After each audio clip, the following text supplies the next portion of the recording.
surprised me was making the first phone call was to the coroner's office, which was pretty terrifying because it's the coroner's office of Marion County. And of course I knew no one there and I know nothing about it except that it just sounds scary. And so making a cold phone and call. dark, and you think of a TV show, and they're going to get this gruff person on the other end. Yeah, Yeah. and they're beautiful people there. And I realized that really what I started doing, which was not my goal, because I had no goals, really was I started developing relationships. And so I want to say that really relationships are going to be the key to anything you do. That every phone call has a human being on the other end of the phone. And just don't be so task-driven that you overlook the opportunity to meet a person right where they're at, even with a task in front of you to do. If we can just pause on that for a second, that is amazing. I think what you said even right there too, like to not be so task-driven and to just the moment right there and the opportunity that might be right there and the miracle or the gift. Absolutely, because that is what changed everything. Because the criminal investigation for baby Nicholas, the first baby, took 13 months. So I had just determined that I wanted to be put on the case, and I said to them, I want to bury this baby. And they said, well, no one else has called. So if anyone ever tells you no one else has called, just know that that has your name on it. Because I know the language of God, and I know that when he says we've been called to something, like that was really affirmation for me, that this was mine and it was mine to do. And when something's given up to us to do, it's for us to do it. And I don't fundraise for anything I do. I feel like God has asked me to do this and I'm just doing it. And I cannot. I'm fortunate that I don't need to be resourcing that out. But when I have needs, they just come to me. And I'm thankful that for me, for what I'm doing, I don't have to spend time fundraising. I can just be about the work that God has given me to do.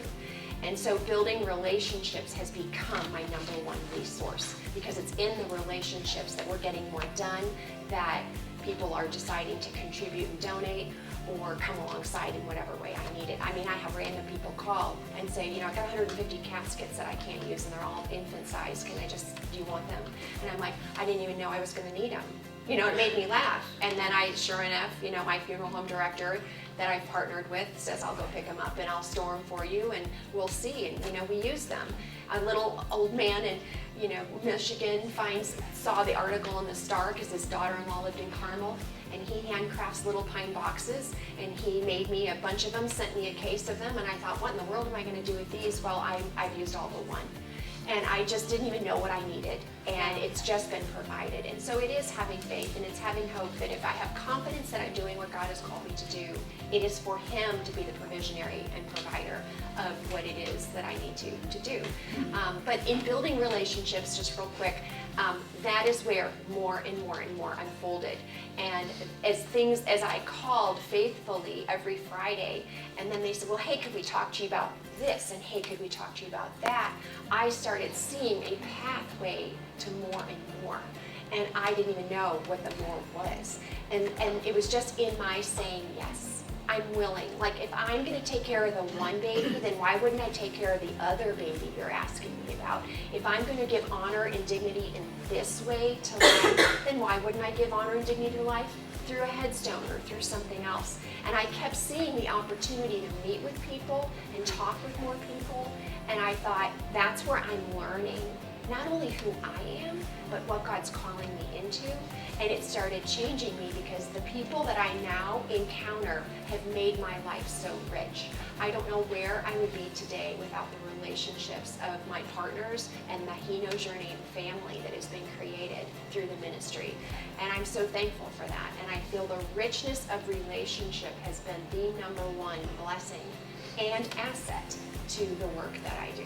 So even though it's a non-for-profit, you know, I think here I am 9 years later, and as a published author, never in a million years had a dream to write a book. And I feel bad because people come up to me and say, I've always had a dream to write a book. And I'm like, well, good for you. I feel bad I didn't. And yet that's what God asked me to do, and I did it. But I live in the title of my book, but I'm realizing now everyone else lives in the subtitle of my book, which is how one abandoned baby inspired me to say yes to God. It's my story, my part of the story of how I said yes to something, and just what that encounter did to change everything.